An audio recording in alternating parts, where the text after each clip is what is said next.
Hi everyone.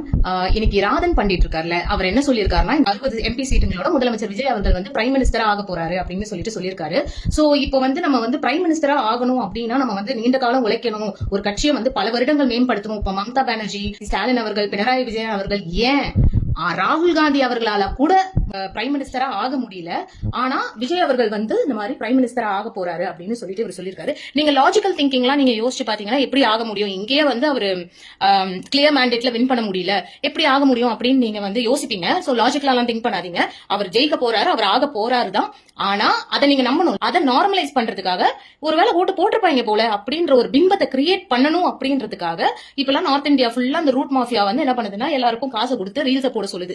டல்பதி Vijay அப்படின்னு சொல்லிட்டு மோடியா இல்ல விஜயா அப்படின்னு சொல்லி ரீல்ஸ் போட்டுட்டு இப்ப ரோட்ல போய் யாராவது கேட்கறோம்னா கூட ஒருவேளை போட்டிருக்காங்க போல அப்படின்ற ஒரு இதுல நீங்க கடந்து போயிடுவீங்க. அதை நார்மலைசேஷன் பண்றதுக்காக தான் அவங்க கண்டிப்பா அவங்க ஜெயிப்பாங்க, இதுதான் நடக்கும். அப்படி உங்களுக்கு வந்து என்னடா எப்படி அதை ஜெயிக்க முடியும், அது சாத்தியம் இல்லை அப்படிலாம் நீங்க யோசிச்சீங்கன்னா RSS 2.0 பத்தி படிங்க, விவேகானந்தா இன்டர்நேஷனல் ஃபவுண்டேஷனை பத்தி படிங்க. இதற்கு பின்னாடி யார் இருக்கா, யார் வந்து செயற்கையா பிஜேபிக்கு ஒரு செயற்கையான ஆன்டி இன்கம்பன்சி, நம்மளே ஒரு பிராண்ட் நியூ பார்ட்டியா இறக்கணும்னா இப்போ நம்ம ஒரு 15 வருஷம் இந்தியாவை ஆண்டுட்டோம், ஆட்டோமேட்டிக்கா ஆன்டி இன்கம்பன்சி ஃபார்ம் ஆயிடும், 10 வருஷத்துக்கே ஃபார்ம் ஆயிடும்.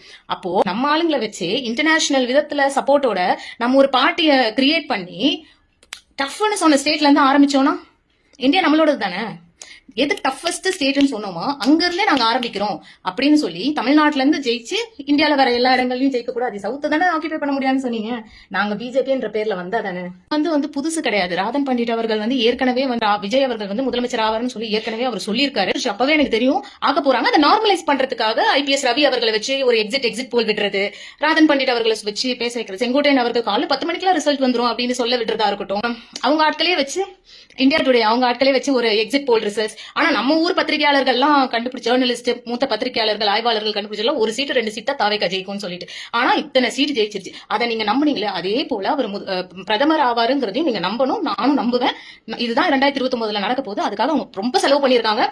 நீங்க வந்து ரொம்ப லாஜிக்கலாலாம் திங்க் பண்ணி இதெல்லாம் சாத்தியமற்றது அப்படின்னா யோசிக்காதீங்க. சீஃப் மினிஸ்டர் ஆகுறதும் சாத்தியமற்றதுதான். கேண்டிடேட் பார்க்காம ஓட்டு போட்டாங்க அப்படின்னு சொல்லி நீங்க நம்பலையா? லாஜிக்கல் திங்கிங் குப்பையில போட்டீங்களா?